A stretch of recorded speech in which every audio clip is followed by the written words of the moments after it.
Մեծարգո վարչապետ, ազգային ժողովի մեծարգո նախագահ, հարգելի պատգամավորներ, կառավարության հարգելի անդամներ, սիրելի հայրենակիցներ։ Այս զեկույցի շրջանակում կխոսեմ 3 հարցերի մասին։ Նախ կանդրադառնամ 2025 թվականի պետական բյուջեով կատարված կապիտալ ներդրումների հարցին, որպես կայուն եւ երկարաժամկետ տնտեսական զարգացման էական գործոնի։ Այնուհետև կխոսեմ Ղարաբաղից տեղահանված մեր հայրենակիցների տնտեսական եւ սոցիալական ինտեգրման միջավայրի բարելավման ուղղությամբ տարված աշխատանքների մասին։ Ելույթս կեզրափակեմ արդյունավետ հանրային կառավարման համակարգի կայացման ուղղությամբ 2025 թվականի ընթացքում իրականացված գործընթացներին, որոնք առաջիկա տարիներին էական ազդեցություն կունենան հանրային կառավարման եւ հանրությանը մատուցվող ծառայությունների որակի բարձրացման հարցում։ Կապիտալ ներդրումների արդյունավետ իրականացումն ունի էական նշանակություն, ինչպես մեր տնտեսության մրցունակության եւ կայուն տնտեսական աճի ապահովման, այնպես էլ սոցիալական ենթակառուցվածքների զարգացման տեսանկյունից, կրթության, առողջապահության, էներգետիկ, ջրամատակարարման, ճանապարհային եւ այլ կենսական համակարգերի բարելավման միջոցով։ Դա է պատճառը, որ այս ծախսերի ավելացումը, կատարվող ներդրումների որակի եւ արդյունավետության բարձրացումը շարունակել են մնալ կառավարության առաջնահերթությունների թվում նաև 2025 թվականին։ Այսպես, 2025 թվականին պետական բյուջեի կապիտալ ծախսերը շարունակել են զգալիորեն աճել, կազմելով 702.5 միլիարդ դրամ, որը 2024 թվականի ցուցանիշը գերազանցում է շուրջ 145 միլիարդ դրամով կամ 26%-ով, իսկ 2018 թվականի ցուցանիշը ավելի քան 4.6 անգամ։ Այս թվում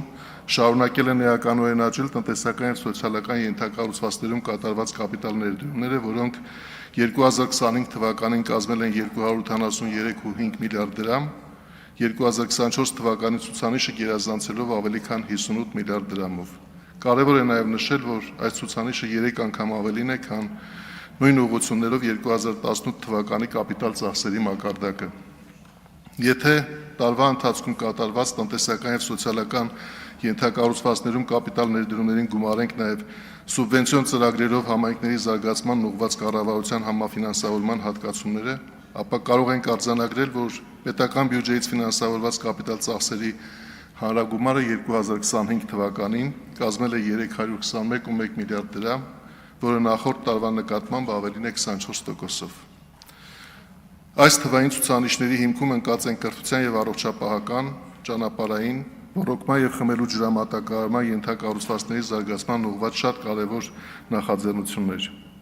Ժամանակի սղության պատճառով բոլոր կարեւոր հարցերի մասին մանրամասնորեն խոսել հնարավոր չի լինի, սակայն կանդրադառնամ դրանցից ամենահիմնականներին։ 2025 թվականի կապիտալ ծախսերի կարեւոր ուղղություններից է եղել կրթական հաստատությունների, մասնավորապես 300 դպրոցների եւ 500 մանկապարտեզների կառուցման եւ նորոգման ծրագիրը։ Այս ուղղությամբ 2025 թվականի պետական բյուջեով փաստացի ծախսվել է 119 միլիարդ դրամ, որը ներառում է նաեւ սուբվենցիոն ծրագրերով կառավարության համաֆինանսավորման արժեքը, ինչը շուրջ 67 միլիարդ դրամով կամ 2.3 անգամ գերազանցում է 2024 թվականի եւ 25 անգամ 2018 թվականի ցուցանիշը։ Կարևոր եմ համարում ընդգծել, որ այս գրանցված աճը տեղի է ունեցել կատարվող աշխատանքների որակին ներկայացվող պահանջների շարունակական բարձրացման պայմաններում։ 300 դպրոց ծրագրով 2021 եւ 2026 թվականների ընթացքում իրականացվել են 374 հանրակրթական հաստատությունների կառուցման եւ նորոգման աշխատանքներ։ 2026 թվականի հունիսի 10-ի դրությամբ աշխատանքներն ավարտված են 138 հաստատություններում, այս ամսվա ավարտին այդ թիվը կհասնի 170-ի,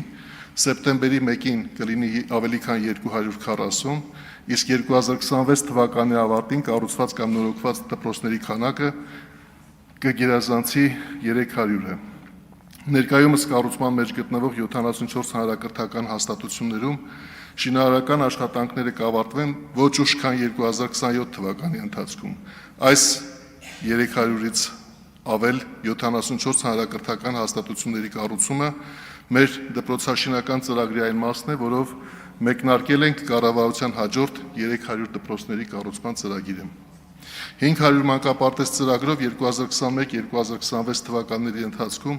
աշխատանքներ են իրականացվել 536 նախադպրոցական ուսումնական հաստատություններում։ Ընդ որում 2026 թվականի մայիսի 1-ի դրությամբ աշխատանքներն արդեն ավարտել էին 306 նախադպրոցական հաստատություններում եւ այս տարվա ավարտին առնվազն 500-ում այդ աշխատանքները ավարտված կլինեն։ Ինչպես կարող ենք տեսնել, աշխատանքների ծավալային աճը հսկայական է եւ այն հնարավոր է դարձել մի քանի էական գործոնների շնորհիվ։ Նախ կցանկանայի նշել այն, որ կառավարությունը հաստատելով 300 դպրոցների եւ 500 մանկապարտեզների կառուցման ծրագրային առաջնահերթությունը դեռևս 2021 թվականին շինարարական կազմակերպությունների համար հայտարարել է այս ուղղությամբ տարվող աշխատանքները տարեց տարի ավելացնելու հստակ եւ կանխատեսելի պլան, ընդգծելով աշխատանքները ժամանակին ավարտելու եւ դրանք որակով կատարելու կարեւորությունը։ Բավարար է նշել, որ ծրագրի մեկնարկի տարում դպրոցի եւ մանկապարտեզների կառուցման եւ նորոգման աշխատանքներում մասնակցող շինարարական աշխատանքների քանակը չէր գերազանցում 20-ը, իսկ այսօր այդ կազմակերպությունների քանակը գերազանցում է 200-ը։ Ընդ որում, մեկնարկային տարում շինարարական աշխատանքների ուշացումները ոչ թե բացառություն էին, այլ տեղի էին ունենում շատ հաճախ։ 2025 թվականին մենք ընդհուպ մոտեցել ենք նրան, որ պայմանագրով սահմանված աշխատանքների գերակշիռ մասն ավարտվել են ժամանակին եւ ունեցել ենք նաեւ դեպքեր, երբ դրանք ավարտվել են ավելի շուտ, քան նախատեսված է եղել պայմանագրով։ Պետք է արձանագրել, որ պահանջների հստակությունը տվել է իր սպասվող դրական արդյունքը։ Չնայած բազմաթիվ դժվարություններին, 2025 թվականը կարող ենք համարել այն տարին, երբ նախատեսված աշխատանքներն առավելապես իրականացվել են սահմանված ժամկետներում եւ պահանջվող որակով։ Իհարկե, եղել են նաեւ խնդրահարույց դեպքեր, եւ դրանց պատճառով ստիպված ենք եղել հրաժարվել այն կազմակերպությունների հետ համագործակցությունից, որոնք թերացել են որակի հարցում կամ ժամանակին չեն կատարել ստանձնած աշխատանքները։ Կարող ենք արձանագրել նաեւ, որ մեր շինարարական կազմակերպությունների մեծ մասը 300 դպրոցների եւ 500 մանկապարտեզների ծրագիրը համարել են որպես սեփական կարողությունները զարգացնելու իրական հնարավորություն եւ հասել են շատ նկատելի արդյունքների։ Դրանցից շատերն այսօր դպրոցներ եւ մանկապարտեզներ են կառուցում ոչ թե մեկ, այլ միաժամանակ մի քանի բնակավայրերում։ Այսպիսով 2026 թվականի տարեվերջին կունենանք ամբողջ ծավալով իրականացված եւ 100%-ով կատարված ծրագիր, կառուցված կամ նորոգված նոր գույքով ապահովված առնվազն 300 դպրոցներ եւ 500 մանկապարտեզներ, ինչպես նաեւ ամուր հիմքեր ծրագրի հաջորդ փուլը սահուն շարունակելու համար։ Կապիտալ ներդրումների իրականացման տեսանկյունից առանձնահատուկ կարևորություն են ունեցել ճանապարհաշինական ծրագրերը։ Դրանց շրջանակում 2025 թվականին կառուցվել կամ նորոգվել են շուրջ 504 կիլոմետր ընդհանուր երկարությամբ ճանապարհահատվածներ, ինչպես նաև իրականացվել են 12 տրանսպորտային օբյեկտների, 10 կամուրջների եւ 2 տրանսպորտային հանգույցների հիմնանորոգման աշխատանքներ։ 2025 թվականին զգալի առաջընթաց է արձանագրվել հյուսիս-հարավ ներդրումային ծրագրով կառուցվող տարբեր ճանապարհահատվածների ուղղությամբ։ Մասնավորապես ավարտվել եւ երթևեկության համար ամբողջովին բացվել է Աշտարակ-Գյումրի մոտ 84 կիլոմետր երկարությամբ ճանապարհահատվածը։ Մեկնարկել են Սիսիան-Քաջարան շուրջ 60 կիլոմետր ընդհանուր երկարությամբ նոր ճանապարհահատվածի հյուսիսային եւ հարավային ենթահատվածների կառուցման միջազգային մրցութային գործընթացները։ 2026 թվականին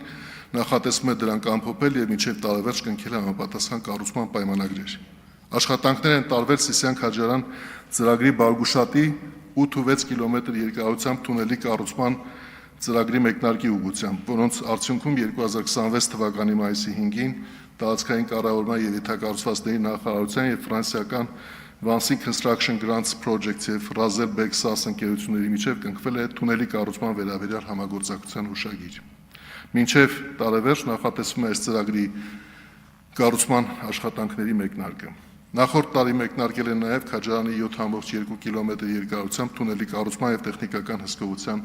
միջազգային մրցույթները։ Այս ամսվա ընթացքում կմեկնարկեն դրա շինարարական աշխատանքները։ Կառավարության գերակայություններից է եղել ջրային ենթակառուցվածքներում կապիտալ ծախսերի իրականացումը, խմելու եւ ոռոգման ջրի կուտակման, կորուստների նվազեցման, ջրախնայող տեխնոլոգիաների ներդրման եւ ջրի հասանելիության ընդլայնման նպատակներով։ 2025 թվականի ընթացքում հաջողությամբ ավարտին հասցվեցին Վեդի ջրամբարի եւ օժանդակ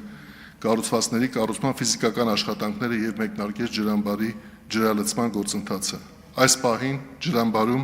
արդեն իսկ առկա է 9.5 միլիոն խորանարդ ջուր, մինչև այս ամսվա ավարտը նախատեսվում է այդ ծավալը հասցնել առնվազն 12 միլիոն խորանարդ մետրի, որը ջրամբարի հզորության 40%-ն է։ Ուզում եմ նաև պարզաբանել, որ շահագործման մեկնարկը փուլային գործընթաց է, այն տեղի ունենում աստիճանական կարգով, որովհետև այդ ինժեներական կառուցվածքը պետք է հասնի իր կայունացման նախագծով նախատեսված ցուցանիշներին։ Ջրամբարի շահագործման արդյունքում հնարավոր կլինի մեխանիկական ոռոգումից անցում կատարել ինքնահոս համակարգին, ապահովելով ավելի քան 3.2 հեկտար հողերի հուսալի ոռոգման նոր տեխնոլոգիաների կիրառության հնարավորությամբ, իսկ այդ սպասարկման տարածքի ոռոգման համակարգի ենթակառուցվածքներում ջրի կորուստները կնվազեն առնվազն 20-25%-ով։ Ղարաբաղից տեղահանված մեր հայրենակիցներին աջակցության վերաբերյալ 2025 թվականին, ինչպես նախորդ տարիների ընթացքում, Ղարաբաղից տեղահանված մեր հայրենակիցների սոցիալ-տնտեսական ինտեգրման միջավայրը բարելավելու հարցերը շարունակել են մնալ կառավարության հիմնական առաջնահերթությունների թվում։ 2023 թվականի սեպտեմբերից ի վեր այս ուղղությամբ կառավարության կողմից իրականացված ծրագրերը թույլ են տվել ոչ միայն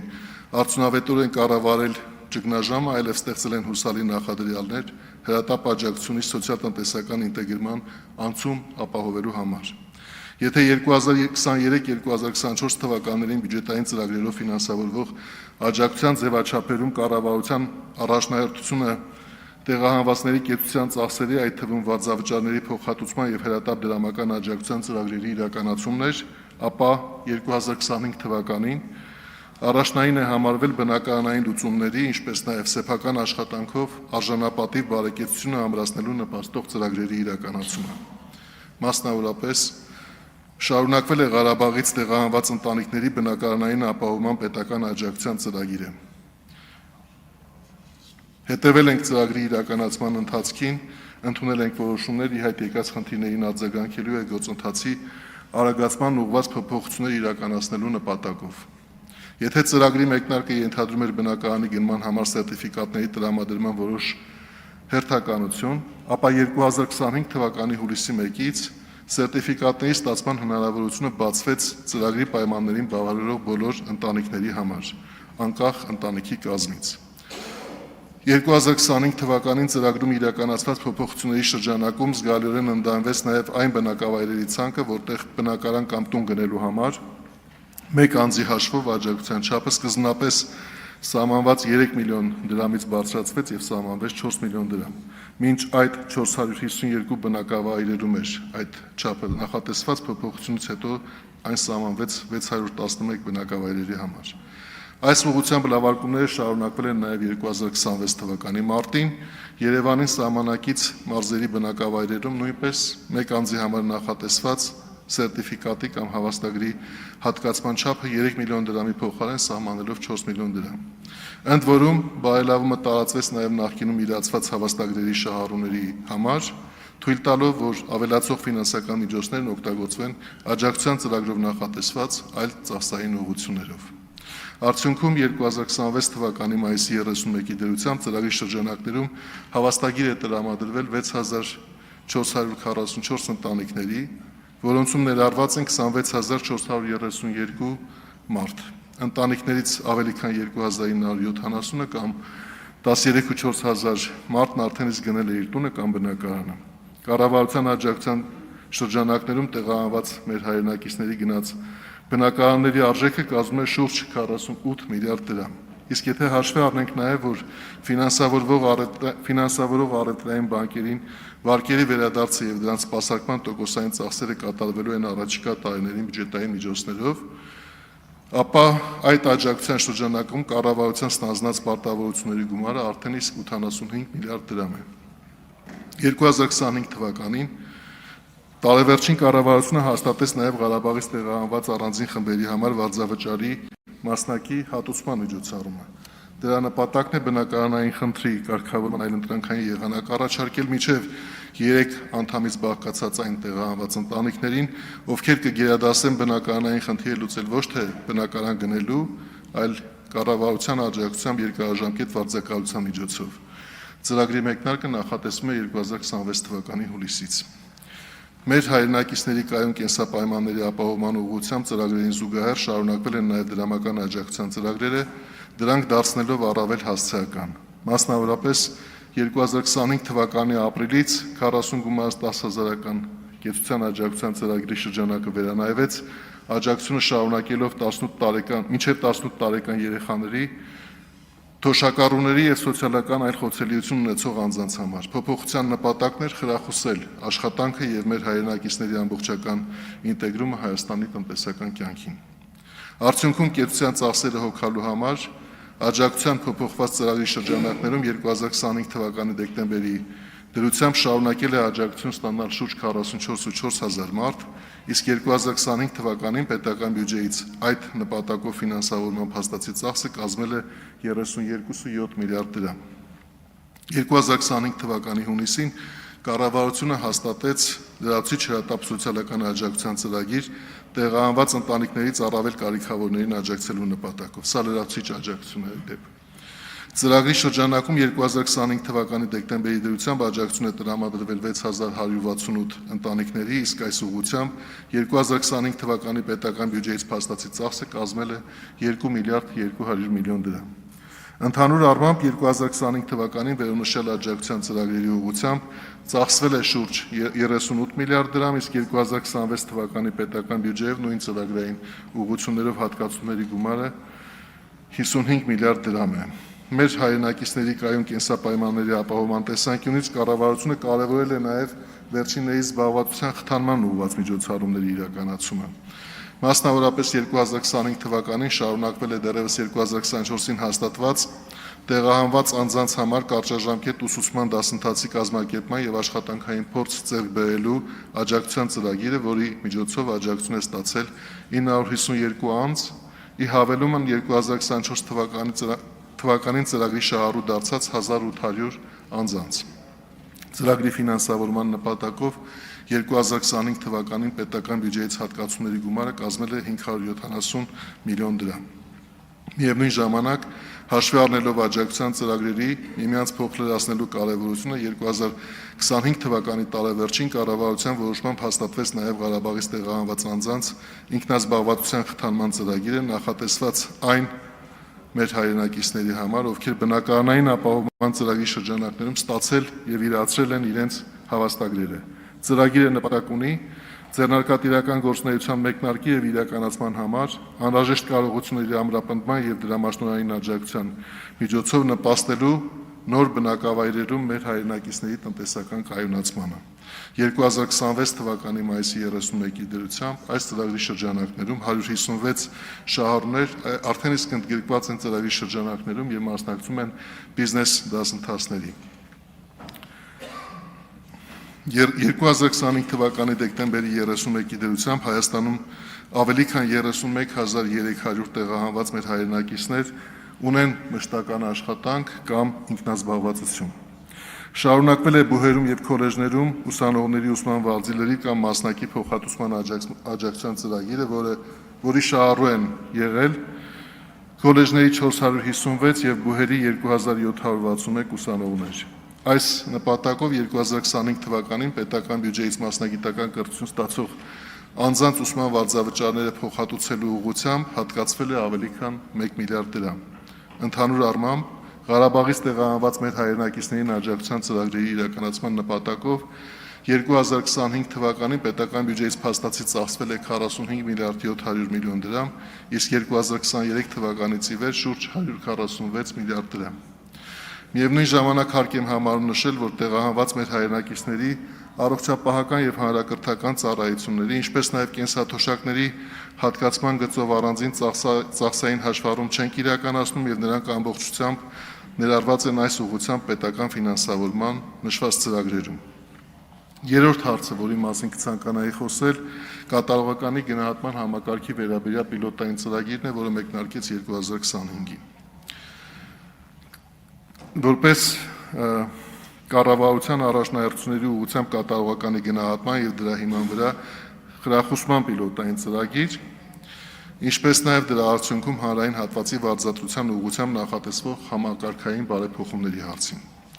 Կառավարության ծրագրով եւ ռազմավարություններով սահմանված նպատակների արդյունավետ իրականացման տեսանկյունից առաջնային նշանակություն ունի պետական համակարգում բանիմաց եւ մրցունակ հանրային ծառայողների ապահովումը, ինչպես վերջիններիս կարողությունների շարունակական զարգացման, այնպես էլ նոր բարձրորակ կադրերի նվիրման միջոցով։ Ոչ պակաս կարևոր է կառավարման մարմինների սահմանափակ ռեսուրսներն ըստ կառավարության առաջնահերթ անելիքների հասցեագրելու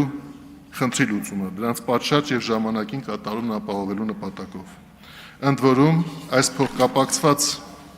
նպատակների իրականացումը դիտարկում ենք որպես կառավարման արդյունավետության, ինչպես նաև հանրությանը մատուցվող ծառայությունների որակի շարունակական բարձրացման անհրաժեշտ պայման։ Հանրային ծառայությունում եւ ոչ պետական հատվածում վարձատրության համեմատական վերլուծությունը փաստում են պետական համակարգում վարձատրության նվազ մրցունակության մասին, ինչն այն պակաս գրավիչ է դարձել բարձր որակավորում ունեցող կադրերի համար։ Ավելին, ըստ տարբեր փորձագիտական գնահատումների, աշխատավարձի գործող համակարգը չի խրախուսում հանրային ծառայողների ավելի բարձր պաշտոնի ձգտումը, ինչպես նաև առաջխաղացման դեպքում չի ապահովում աշխատավարձի եւ պատասխանատվության համարժեքությունը։ Այս խնդիրների հասցեագրման նպատակով կառավարությունը 2025 թվականին պիլոտավորեց կատարողականի գնահատման եւ խրախուսման համակարգը, որը նպատակ ունի առաջնահերթ անելիքների կատարողականը գնահատելու միջոցով բարձրացնել պետական կառավարման համակարգի արդյունավետությունը։ Ընդ որում, գրավիչ պայմանները ապահովելուն զուգահեռ արդյունավետության բարձրացումը ենթադրում է նաև հանրային ծառայողների կարողությունների ավելացում շարունակական կրթության միջոցով։ Ուստի աշխատակիցների որակավորման եւ աշխատանքի արտադրողականության բարձրացման նպատակով սահմանվեց խրախուսման միջոցների որոշ մասը կրթական ծախսերին ուղղելու պարտադիր պահանջ։ Այսպիսով, պիլոտային ծրագրի նպատակն է առավել արդյունավետ գնահատել առաջնահերթ ուղղություններով իրականացված աշխատանքը, խրախուսել բարձր կատարողականը, ապահովել պետական համակարգում վարձատրության համապատասխանությունը գրանցված արդյունքներին, բարձրացնել հանրային հատվածում աշխատանքի գերավչությունը եւ հանրային ծառայողների կարողությունը։ Այս նպատակների իրականացման համար 2025 թվականին պետական բյուջեից փաստացի հատկացվեց 3.6 միլիարդ դրամ։ Չնայած համակարգի ազդեցության ամբողջական գնահատումը հնարավոր կլինի իրականացնել որոշակի ժամանակ անց, հիմա արդեն կարող ենք ասել, որ 2025 թվականի առաջին եւ երկրորդ կիսամյակների կատարողականների գնահատման գործընթացի միջանկյալ արդյունքը փաստում է, որ նոր համակարգը կարևոր նշանակություն է ստացել կառավարման մարմինների կողմից առաջնահերթությունների սահմանման եւ անելիքների կենտրոնացման տեսանկյունից։ Պետք է նշել, որ պիլոտային ծրագրի շրջանակում 2025 թվականի ընթացքում սահմանվել էին շուրջ 8 տասնյակ առաջնահերթ ուղղություններ, որոնց մասով կատարված աշխատանքը եւ արձանագրված արդյունքների չափումը նպաստել են կառավարության տարբեր կառույցների անելիքներն ավելի ուղղորդված եւ արդյունավետ դարձնելու։ Մասնավորապես բոլոր մարմինների համար թվայնացման, այդ թվում իրենց գործառույթների իրականացման նպատակով արհեստական բանականության գործիքների ներդրման օրակարգը սահմանվել է որպես գործունեության առանձին ուղղություն, որը միտված է արդյունավետ եւ քաղաքացիակենտրոն հանրային ծառայությունների մատուցմանը եւ երկարաժամկետում պետական ապարատի ծախսերի դիմաց ստացվող հանրային օգուտների զգալի ավելացմանը։ Պետք է նշեմ նաեւ, որ պիլոտային ծրագրի արդյունքները ներկայումս վերլուծվում են եւ նախատեսվում է այդ եզրակացությունների հաշվառմամբ մինչև 2026 թվականի ավարտը վերջնականացնել եւ ազգային ժողովի քննարկման ներկայացնել կատարողականի գնահատման հիմքով վարձատրության համակարգին վերաբերող օրենսդրական փոփոխությունների փաթեթը։ Մեր նպատակն է օրենսդրական մակարդակում հասցեագրել վարձատրության առկա անհամաչափությունները, կատարողականի գնահատման համակարգը դարձնել ավելի թիրախային, կապել աշխատանքի արդյունավետության եւ աշխատակիցների կոմպետենցիաների հետ, ինչպես նաև ապահովել կառավարման մարմինների եւ առանձին աշխատակիցների օբյեկտիվ գնահատումը, ապահովելով կառավարման արդյունավետության եւ հանրային հաշվետվողականության շարունակական բարձրացում։ Ամփոփելով խոսքս ցանկանում եմ շնորհակալություն հայտնել ազգային ժողովի պատգամավորներին նախորդ տարվա ընթացքում կառավարության ծրագրերի իրականացման հարցում ցուցաբերած կարևոր աջակցության համար։ Եվ իհարկե հաշվի առնելով, որ թվարկված հարցերի վերաբերյալ կարող են լինել լրացուցիչ բարձրաբանման կարիքներ կամ անհրաժեշտություն, պատրաստ կլինեմ մնացած լրացնել հարցերին պատասխանների միջոցով։ Շնորհակալ եմ։ Շնորհակալություն պարոն փոխվարչապետ, հարգելի գործընկերներ, Տիգրան Խաչատրյանին հարցերով դիմելու համար կարող եք գրանցվել, խնդրեմ։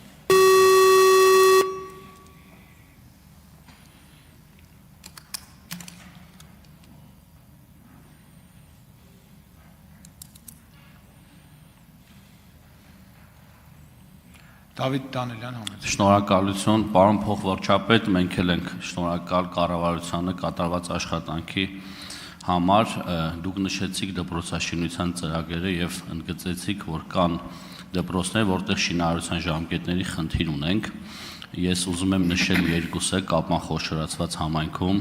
վստահ եմ դուք տեղյակ եք, Ծավ եւ Վերին Խոտանան գյուղերի դպրոցները, այդտեղ շինարարական ընկերությունը Արտասամանյան Իրանի կազմակերպությունը եւ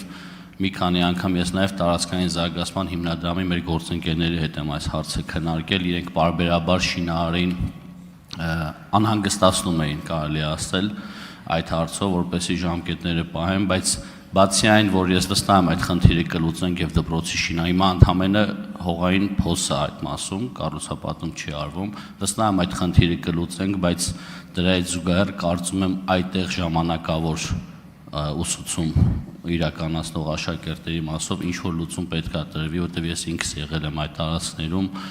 պայմանները շատ վատն են եւ եթե չեմ սխալվում սեպտեմբերի 1-ից պետք է հաճախեին արդեն նոր դպրոցը, բայց այս պահին դուք էլ տեղյակ եք ինչ իրավիճակ է, կուզենայի նաեւ հենց ձեր մակարդակով լսել ինչ փուլում է այդ խնդիրը եւ ինչ լուծում է տրվելու։ Շնորհակալություն։ Շնորհակալ եմ պարոն Դանիելյան հարցի մասին, իհարկե խնդրի մասին գիտեմ։ Ճիշտ եք, որ սա այն դեպքերից է, երբ մենք ծրագրի մեկնարկի փուլում նաեւ հասկանալով, որ որոշակի ռիսկեր ենք գեներացնում, եթե այդ ոլորտ նոր մուտք գործող կազմակերպությունների ենք հրավիրում մրցույթի, բայց մեր մրցութային ընթացակարգերն են այնպիսին, որ եթե չափորոշիչները բավարարվում են, ապա նվազագույն գինը առաջարկած կազմակերպությունը հավակնում է այդ ծրագրի իրականացմանը եւ այն հայաստանյան չի, ինչպես դուք ճիշտ նշեցիք, կազմակերպությունը, որ վերցրել էր այդ երկու կառույցների կառուցման պարտավորությունը, գործնականում այս ամիսների ընթացքում շատ հետ է ընկել, կարելի ասել գործնականում շատ քիչ բան է արել ստանձնած պարտավորությունները կատարելու ուղղությամբ եւ մենք որոշում ենք կայացրել պայմանագիրը միակողմանիորեն դադարեցնելու եւ նոր կառուցող ներգրավելու վերաբերյալ, ընդ որում, որպեսզի մենք չունենանք այդպիսի դեպք, հիմա մենք այդ մրցույթը, այսպես ասած, գնահատումը կատարելու ենք արդեն իսկ այն կազմակերպությունների շրջանում, որոնց հետ ունենք հաջող համագործակցության փորձ եւ վստահ ենք, որ նոր ներգրավող կազմակերպությունը իր ոչ միայն առաջիկա նախատեսված ամիսների ընթացքում կկատարի իր պարտավորությունը, այլ կանի ավելագույնը երկու դպրոցների կառուցումը ամենահնարավոր սեմ ժամկետում ավարտին հասցնելու համար։ Ինչ վերաբերում է աշակերտների համար նորմալ դասապրոցեսներ կազմակերպելու հարցին, ապա մենք կրթության, գիտության, մշակույթի եւ նախարարի հետ միասին եւ մարզպետարանի հետ միասին կքննարկենք, թե ինչ է պետք անել այդ ուղղությամբ միջավայրը ճիշտ կազմակերպելու համար եւ կհասցրագրենք խնդիրը։ Կզբաղվենք այդ հարցով մինչեւ սեպտեմբեր կունենանք համապատասխան լուծում։ Շնորհակալ եմ հարցի համար։ Արձագանք պարոն Դանիելյան։ Շնորհակալություն, պարոն փոխվարչապետ, նաեւ մյուս մասը ասեմ, ես գրեթե բոլոր դպրոցներում եղել եմ եւ մարզի եւ հանրապետության տարբեր տեղեր, որտեղ կառուցապատում են անում, նաեւ ի տարբերություն շինարարներ, ովքեր ժամկետները ուշացրել են, ունենք շինարարներ, որ իրոք ֆանտաստիկ որակի աշխատանք են կատարում եւ դա մեր կառավարության 2018 թվականից այս կողմ կատարվող ամենակարևոր ծրագրերից մեկն եմ համարում, որովհետեւ հենց դպրոցից պետքա փոխենք մեր հասարակությանը, նաեւ պարտեզներից եւ դա շատ մեծ ծրագրեր են ու արդեն պատրաստի դպրոցները տեսնելով այտենց մանկություն են գնում եւ երազում ենք, որ մենք էլ այդպիսի դպրոցներում կսովորենք, բայց ինչևիցե գոնե մեր երեխաները կսովորեն եւ պաշտպան կրթություն կստանան։ Շնորհակալություն ձեզ նաեւ։ Պարոն Դանիելյան, ես եմ ուզում շնորհակալություն հայտնել ձեզ կարևոր լրացման համար, բայց իմ կողմից նաեւ շնորհակալություն հայտնել այս բարձր ամբիոնից մեր այն բոլոր շինարարական կազմակերպություններին եւ այնտեղ աշխատող բազմաթիվ մարդկանց, ովքեր այս չափազանց կարևոր ծրագիրը համարում են սեփական պատասխանատվության հարցը եւ կարող եմ ասել, որ մեծ պատասխանատվությամբ եւ զգալի ջանքեր ներդնում իրենց խոստացած աշխատանքը ժամանակին եւ որակով անելու համար։ Նաեւ ուզում եմ լրացնել ձեր խոսքերը եւ շնորհակալություն հայտնել մեր գործընկեր շինարարական կազմակերպություններին եւ նրանց բոլորին հաջողություն ցանկանալ։ Շնորհակալ եմ։ Շնորհակալություն պարոն փոխվարչապետ։